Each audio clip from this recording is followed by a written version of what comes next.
Thank you, Rabbi Jacob, for putting some praise and worship together for us. It's glad to know that even though we aren't together, we can still have the outline and general flow of our Shabbat service. So this is going to be interesting because I'm used to having a surface in front of me that's kind of like angled, and I have my notes that I can glance down and up at. So we're going to see how this goes. So just bear with me. Also, just bear with me in case my dogs decide to all go off because they're all in the room with me. They're all laying down to sleep right now, but there's no guarantee that that's going to continue. So we'll just be flexible and I may mute myself real quick if they decide to go bonkers on me. So there we go. Life with chaos animals. But as we know from our Torah portion this week, we've kind of reached a pivotal point in our or in the Israelites' journey. They've left Egypt, and we see that God deliberately leads them in an indirect route. And they come up to the Red Sea. And Pharaoh's changed his mind and he's in hot pursuit now.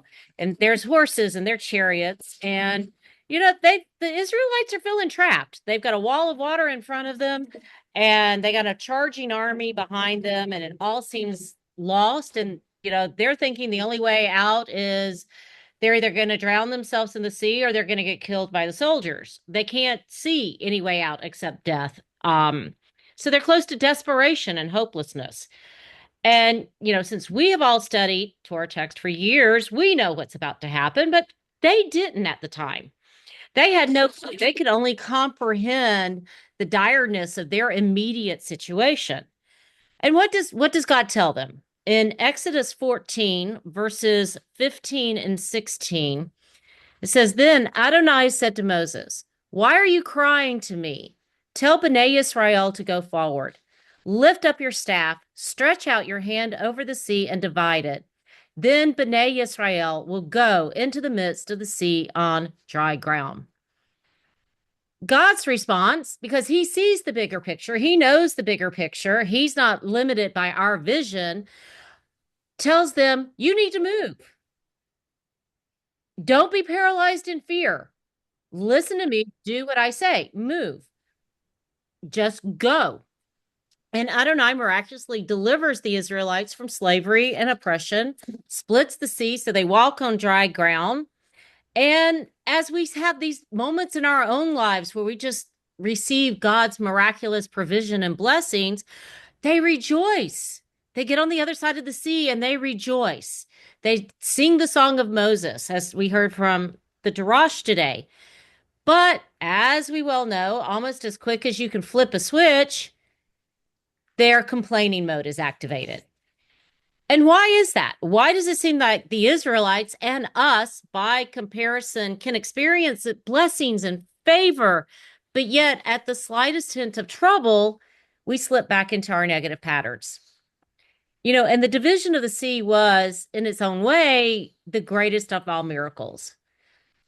But even though it was a miracle, it didn't contribute to the Israelites' self-confidence or their self-reliance. But also, it became a boundary point. Once they traversed that boundary, once they got to the other side of the sea, they're in no man's land. There's no going back now. The sea's closed behind them. They're done. They're in the desert. And in 3 short days, we see how quickly their change in circumstance caused a reversal in attitude of God's people. They go from faith and thanksgiving and praise and worship to despair and complaining over lack of resources. Now, as I was studying this week, I kind of found some interesting connections in this parsha that I think kind of provides a promise that we can relate to. But I think it's also fair to say that with any great undertaking, be it a new job, be it starting a new school, be it moving, it comes with its own set of fear, really, if we want to acknowledge it. That's what it comes down to, because it's this great unknown. And, we fear failure. We sometimes even fear success. Are we worthy of it? Can we sustain it? Can we keep it going? And we long for the security of the familiar, for the life that we've known. And, this unknown, this uncharted territory, as I said, the unknown of even trying to make the call of what do we do for this weekend is just kind of really exposes our vulnerability, our lack of not seeing the whole big picture that God sees and having to trust Him with just the part of where we are. And we have to understand we've left home, we've left our safety net, but we haven't reached our final destination. And sometimes that midpoint is where we can really just kind of get lost in and of ourselves. And if you think about it, though, everything you're doing right now, you've never done at some point in your life. For your kids, maybe it's the first time they're learning to wash clothes, or for you, I actually learned this week that you can adjust your thresholds on your doors. Yay, me, figured that out.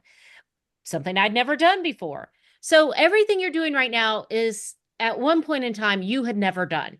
But what did you do? You survived the situation, or you learned a new lesson. You applied a new skill. You stretched your faith. And what happens when you look back over those times? How did you approach them, especially if these mid seasons go on for months or days, months, sometimes even years, we feel like? Well, whether in personal relationships or career advancements, overcoming obstacles, it's our attitude that really plays a pivotal role in defining our success and our happiness. And attitude is really more than just a word. It's a way of life. It's a perspective that's going to shape your thoughts, your actions, and ultimately your calling. Um, I've had people over the past 5 years going, I don't know how you got through what you got through. And it's an attitude. It's like, I'm here. God has me here for a reason, and I'm just going to keep following what He wants me to do. It doesn't matter what it all gets thrown at me. I'll know I'll eventually be able to handle it because that's what He has for me. Um, But we know that from our studying of the Torah that the Israelites' attitude in the upcoming chapters, let's just be honest, leave a lot to be desired. Um, they find reasons to complain. They complain against Moses, they complain against God, forgetting that the fact that their clothes never wore out, their shoes never had holes in it, but they take it for granted. But in digging deep into this parsha, there's some fascinating similarities that I think will help us kind of approach our own life. And, do we want a life of peace and joy and contentment, or a life of complaining and strife and discard? Well, I want to go to Exodus 16, verses 15 and 16. It says, when Bnei Israel saw it, they said one to another, what is it? For they did not know what it is. Then Moses said to them, it is the bread that Adonai has given you to eat. This is the word that Adonai has commanded. Every man is to gather according to his needs, an omer per person, according to the number of people per household. Each man is to take it for those who are in his tent. Of course, we're talking about the bread from heaven, manna. It's to be gathered on an individual and a family basis. Now, did you notice that God did not command the creation of a tribal manna gathering team and a distribution center? Every household was responsible for providing for itself. A rich family couldn't go hire a poor family to do the work for them and pay them to do it. Basically, if you didn't gather, you didn't eat. But was there a part of this verse that kind of sounded familiar? An intertextual parallel to something that we've studied before? Well, since we're not together and I don't get feedback, Mr. Bruce, I missed your amens there and everybody gathering, throwing in words when I can't get my mouth going together. What about the every man is to gather according to his needs? Does that ring a bell for you? Well, it should. It should remind you about Passover.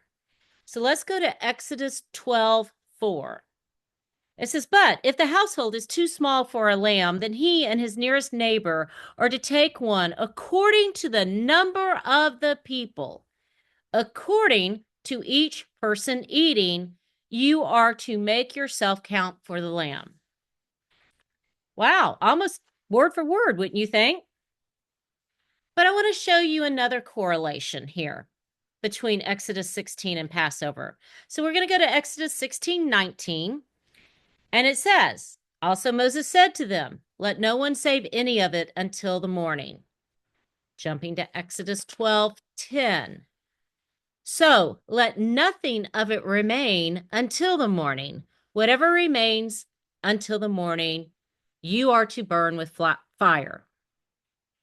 Well, that's another interesting piece to this puzzle. But is there another thing that we can find to kind of help complete this analogy? Well, let's go to Exodus 16:29. It says, see, Adonai has given you the Shabbat. So on the sixth day, he gives you the bread of 2 days. Let every man stay in his place, and let no man go out on the seventh day. All right, let's compare this to Exodus. I know I'm throwing a lot of verses at you. Sorry. Exodus 12:22. You are to take a bundle of hyssop, dip it in the blood that is in the basin, and apply it to the crossbeam and 2 doorposts with the blood from the basin. None of you may go out the door of his house until morning. So remain in your house. Don't go outside. In Exodus 12, it's because there's this plague and you're going to die. Because the whole Passover ritual of painting the doorpost is so that God passes over you.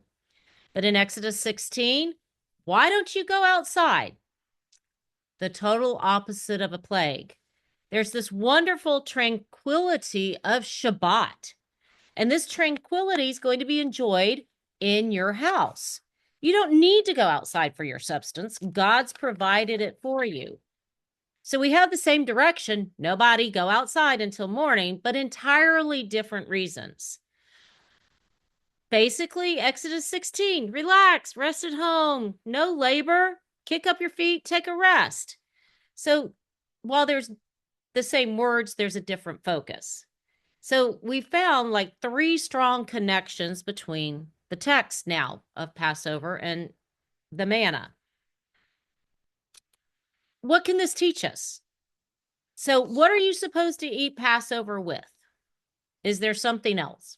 Well, yes, let's go to Exodus 12. We're going to read verse 8 and then verse 15. It says, they are to eat the meat that night, roasted over a fire. With matzah and bitter herbs, they are to eat it. For 7 days you are to eat matzah, but on the first day you must remove chametz from your house. For whoever eats chametz from the first day until the 7th day, that soul will be cut off from Israel. Now it's interesting because every once in a while I go down rabbit holes and rabbit trails and end up in places. But the Jewish Publication Standard Tanakh says that they don't use the word chametz; they use the word leavening. Now, there's a slight difference in terminology, but when I kind of really went into it and looked at it, it made a little more sense for me. So, leaven in Hebrew is called seor, whereas a leavened product, i.e., your bread, is called hummus.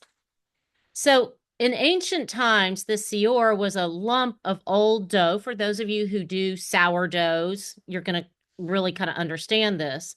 That's allowed to reach a high level of fermentation. So when that piece of sourdough is kneaded with a mixture of flour and water, it accelerates the rising process, and then you get your hummus. So hummus is food that's edible. You can serve, you can eat hummus. But on the other hand, nobody eats the seor. That's the inedible fermented grain. So in our tradition, hummus is considered a corrupting influence, a hidden uncleanness, so to speak, that will manipulate pure elements. And we actually have Passover approaching in about 60 days. So what does that tell everybody? Ding, ding, ding, time to start your cleaning. And as we know, we're to clean our physical space of these products that have hummus in it. And by correlation, we're also supposed to be working on cleaning up our spiritual space, our spiritual home. And we know that our body is a temple to Adonai. So basically, Adonai is asking you to clean your house, physical and spiritual, of negative influences. So if we had actually been in person today, we were going to have a little show and tell, but we're not today. So so who likes sourdough? Who really likes the taste of sourdough bread? Rabbi Jacob does. Our apprentice does. Those are the only two I can see. Um, but what's the thing about sourdough? It's sour. It's got a sour taste to it. So the sourness is also a reminder of things during Passover that you need to purge. So what's sour? What are the sour negative aspects of your of your I can't say it. Not disposition. Disposition. Gosh, you guys aren't here to help me. You know, do you have negativity? Do you have chronic complaining? Do you just have a general dissatisfaction with life? Do you walk around with a sour look? You guys know what that's also called. We're not using those words here. On your face. Those are sour aspects that we need to rid ourselves of when we are cleaning for Passover. But what's interesting to note, and again, another rabbit trail I went down to, is that the ancient Egyptian bread was probably a sourdough bread. And we know that it was also used as a form of currency in their culture and also used in pagan ceremonial rites. When a pharaoh died, they would stack his pyramid with bread. So the Israelites are celebrating Passover. And what is God telling them? They're at the brink of liberation, but they needed to get rid of those attitudes and influences that's going to keep them enslaved. So before you go through liberation, you got to do some unloading. So what does God say? Okay, no more sourdough. Enough of the attitude, enough of the sourness. Throw out your sourdough. Throw out your negativity that you have in your life. And I'm going to give you a different type of bread. So, as we said, think about it. Sourdough doubles when you feed it. Your negativity is going to double if you feed it. And it's a common human experience to feel negative sometimes. But if you do and you stay in that spot, it's going to end up impacting your mental health, your physical health, your spiritual health. And when negativity dominates your thought patterns, it's not just your internal health that suffers. It ends up impacting your external relationships also. And understand, we all have the freedom, because that's what Adonai has given us, on how we're going to respond to stressors. Big stressors, small stressors, whatever they are, we have the choice in how we respond. We can do a knee-jerk response, or we can sit back, we can breathe, we can pray, and we can have a measured response. And what we decide to focus on in a large measure is going to dictate the amount of peace in our lives. But you got to make a place for it. You've got to be ready to receive what Adonai has for you by making room for it. And how do you make room for it? You clean out. So when you're trying to make space in your life for God during this Passover cleaning time, you got to let go of distractions. You've got to rearrange your priorities. Maybe you got to even clean out your heart.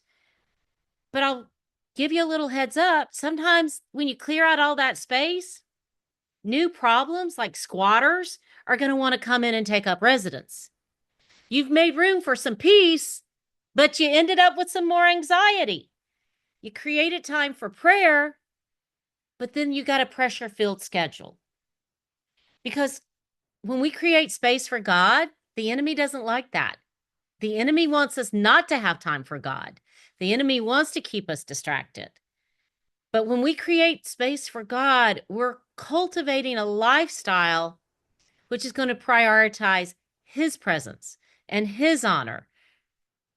And we have to stop measuring our capacity to be successful, to be peaceful, to be the person that we want to be by our problems. A lot of times we measure ourselves by all the bad stuff we have going on. That's really because that's what we focus on. But understand that with God, you're unlimited. You have unlimited potential, not unlimited problems. So stop organizing your life by what's crowding you and start stewarding it by who's calling you. And when God steps into the space that you've made for him, he doesn't occupy it. He's going to transform it. And problems don't shrink your space, they expand your purpose. And that's what Passover gives us. Passover, after we've thrown out that sourdough, after we've gotten rid of these influences, what do we start eating? We start eating matzah. What's matzah? A flat, unleavened, basically tasteless wafer. And we're going to eat that for 7 days. We're going to eat something that really has no taste, that's neutral. It's kind of like a palate cleanser sometimes. After, what a palate cleanser is, it's a food or a drink that's served between courses that removes lingering flavors from the mouth. Matzah theoretically creates this space for God to move. And by following the commands of Adonai, the matzah prepared the Israelites for what was coming next. But getting rid of bad habits and bad thinking is a process, isn't it? Just like we breathe without consciously thinking about it, negative thinking will always occupy some chamber of our mind, some chamber of our heart. But we can empower these thoughts. We can empower the thoughts and give them the ability to undermine our mood, or we can recognize them for what they are, basically shackles used by the enemy to defeat us. So on the first night of Passover, what do? We take our neutral bread, our matzah, and we choose to add the element of sour, i.e. the bitter herbs. And I feel like this kind of reminds us that we have a choice. You can choose to do the work to rid yourself of these traits. You can choose intentionality. You can choose to focus on what you want to focus on. And the bitter herbs, we get to choose how much of that we want. So we can choose to have a small bite or a big bite. But these bitter herbs kind of provide, just like the sourdough did, a sensory reminder of bereavement. Because remember, when the Israelites were enslaved, that the Egyptians were killing the children. It's a reminder of slavery. What are you enslaved to? It's a reminder of suffering, your past sins, your past losses, your past fears, frustrations, trauma. That's what the bitterness gives us. But with the matzah, we're making it kind of artificially taste like sourdough. And it gives you the opportunity to process the memories, process the struggles, process the things that you need to let go. It starts that process of separation. And after that first night, what do? We move into the Feast of Unleavened Bread. And now we're going to drop the sour. We're just going to have this neutral bread. And while, it really doesn't taste like much, every once in a while you get lucky and you can find egg matzah or everything matzah. At least it's not sour, right? It's just there. So it gives us that time to reset. We're in this neutral area. And just understand that in this time of separation, we've taken this lump of leaven, we've thrown it out, we've gotten rid of the spiritual leaven that's going to corrupt our soul or sour our soul. it's the pride, it's the idolatrous desires, it's the lust. But now we have matzah. And God gives them this time, these 7 days, as a separation, as a preparation. And then all of a sudden, what do we do? In Exodus 16, basically after a national mikvah in the Red Sea, God comes along and says, there's a new thing. And this new thing is the very opposite of sourdough. And we see it in Exodus 16:31. It says it was white like coriander seed and tasted like wafers made with honey. And where are the Israelites headed towards? A land of milk and honey. It's like a pre-taste of where their final destination's going to be. So it's sweet bread. It's great. One of the commentaries I read said it kind of tasted like a fried dough with honey. And I'm like, oh, Krispy Kreme donuts. Not that they're kosher for Passover because they're yeasty, but it just kind of made me think, oh, Krispy Kremes. Yeah, fried dough, that's sweet. But now they're in the desert. They're in no man's land. God's leading them, and he's replaced their sourdough with sweet manna. Because what do we see? That when we have deliverance at the hand of Adonai, it's going to lead us to sweetness. It's going to lead us to a promised land flowing with milk and honey. And maybe what God is showing us through these different types of bread, through the sourdough, through the matzah, through the manna, is that food mirrors the condition of our soul and our life experience on some level. Because when the people were in Egypt, they had a really bitter experience. And therefore, your bitter experience makes all the food you taste bitter. Or maybe you just become comfortable eating bitter food because it works with your experience better. So God's providing different experiences through what we eat as a way of redeeming our experience and saying, all right, let's break with the bitter and let's focus on the sweet. Let's focus on the victory, on the liberation, on the freedom. But breaking these patterns takes time. Changing our negative thoughts take time. Destructive actions take time. Putting our ego in place can take time and awareness, which is what the matzah gave. The matzah gave space for that evolution to occur. But as you make the changes, you're going to align yourself more with the will of Adonai, and then your bread's going to become sweet. You're going to move from the experiences and memories of Egypt towards the promised land, a land flowing with milk and honey, represented as the manna. But there's a final aspect that I'd like to address today, and it's found actually in the beginning of Exodus. And it's Exodus 1, starting in 11. It says, so they set slave masters over them to afflict them with forced labor, and they built Pithom and Ramses as storage cities for Pharaoh.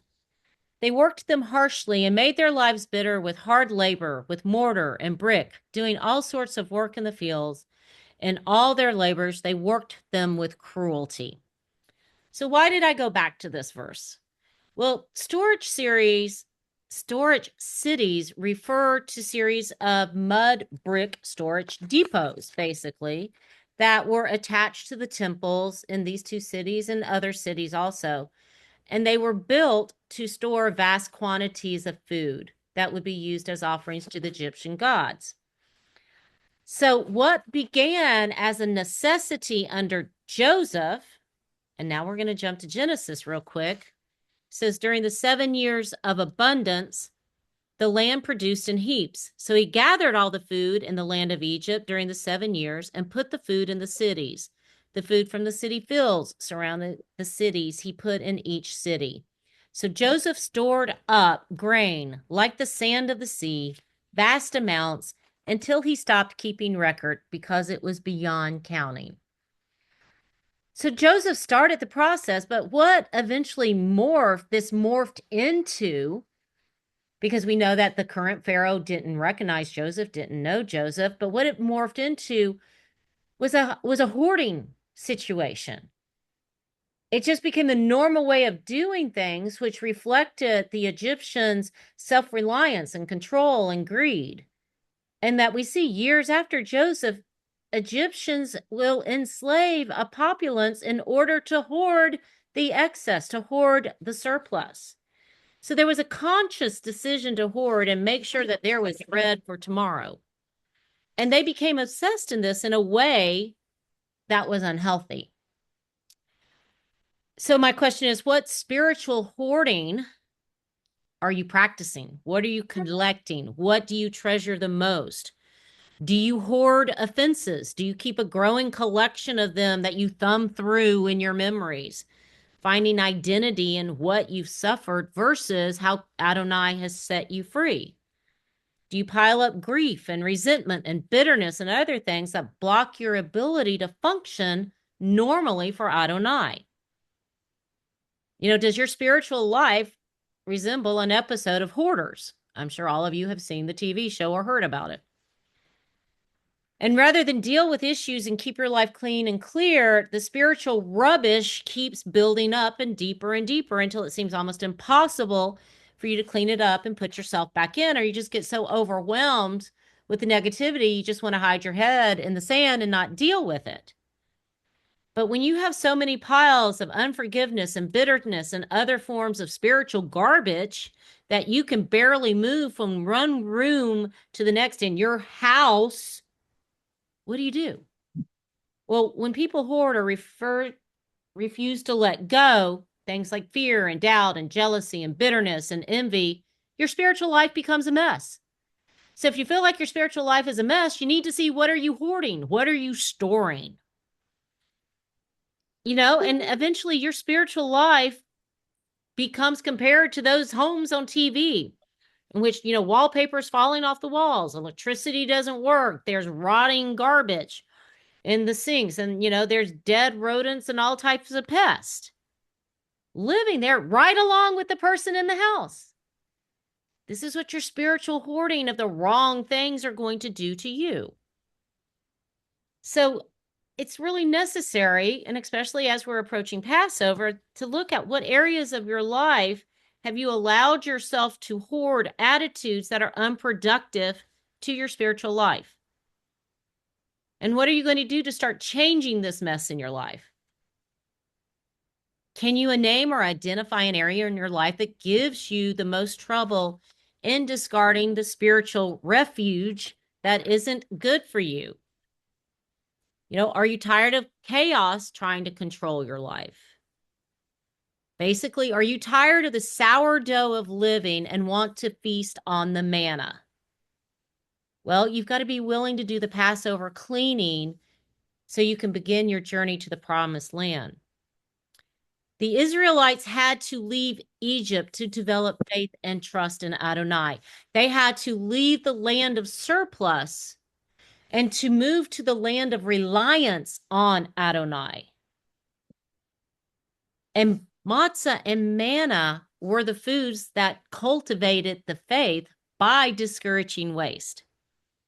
Because spiritual hoarders tend to hold on to things from the past, which in turn prevents them from moving forward. You hold on to memories and feelings and people and issues that block you from living purposefully. You let other people run your life because you're holding on to things they probably don't even remember they said or that they did, but you're still living there. You're living in the past. And as long as you live in the past, you're not in the present and you're not going to move towards the future. Hebrews 12:1 says, "Therefore, since we have such a great cloud of witnesses surrounding us, let us also get rid of every weight and entangling sin, and let us run with endurance the race set before us." Basically, like Adonai told the Israelites at the Red Sea, move, make way for changes. And I want to conclude with the parable of the rich ruler in Luke 12, verses 16 through 91. Basically, a wealthy man who reflects the reality of many of us in our society. And it says, and Yeshua told them a parable saying, the land of a certain rich man produced good crops. And he began thinking to himself, saying, what shall I do? I don't have a place to store my harvest. And he said, Here's what I'll do. I'll tear down my barns and build larger ones. And there I'll store all my grain and my goods. And I'll say to myself, oh, my soul, you have plenty of goods saved up for many years. So take it easy, eat and drink and be merry.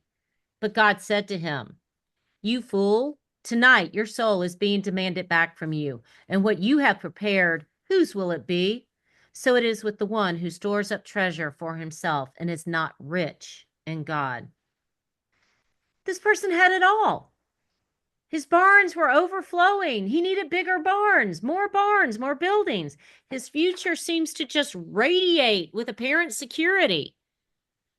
But yet his internal dialogue reveals the root of his foolishness. What shall I do? What shall I do with all of this surplus? Oh, I just want to keep it. I want to go count it every night. The focal point of his concerns were his possessions. He's not overwhelmed by a sense of gratitude or a sense of responsibility for his abundance, but rather, how am I going to store it? He sees his wealth as a puzzle to be solved rather than an opportunity to serve others or to give back to God. And his ultimate failure does not stem from his success, but his inability to recognize the eternal. And it serves as a poignant illustration to us of the dangers of hoarding, not only physical things, but spiritual things, your spiritual gifts. Oh, well, there might be a better opportunity for me to serve later, so I'm not gonna commit right now because I want to be free for the bigger thing that's coming. This is the rich man who wants to build bigger barns to store his surplus. And what does God call him? Doesn't call him smart, doesn't call him prudent. He calls him foolish and demands his life that very night. So don't mistake material success for spiritual security. To be rich towards God means investing in what matters most, in faith, obedience, generosity, spiritual growth. It's about recognizing that every blessing we receive is an opportunity to glorify God and to serve others. The final example I want to close with is from our Parsha, is in Exodus 17, and it's the war against Amalek. It says, when Moses held up his hand, Israel prevailed. But when he let his hand down, the Amalekites prevailed. Understand, it wasn't Moses' hands that performed the miracle. They merely pointed upward. They directed the eyes, the minds, and the hearts of the Israelites towards heaven. Psalm 121 says, a song of ascents. I, insert your name, will lift my eyes to the mountains. From where does my help come? My help comes from Adonai, maker of heaven and earth. The direction of your eyes, the direction of your heart reveals your dependence. Turn your gaze heavenward shows that you're not self-reliant, but God-reliant. And Moses was directing the people's perspective to give them courage, inner strength, the hope and faith to prevail. We need to keep our eyes upward. We need to keep our hearts upward. And that's how you walk in peace, in shalom. That's how you have the manna from heaven. Thank you. Rabbi Jacob, do you want to close out our service?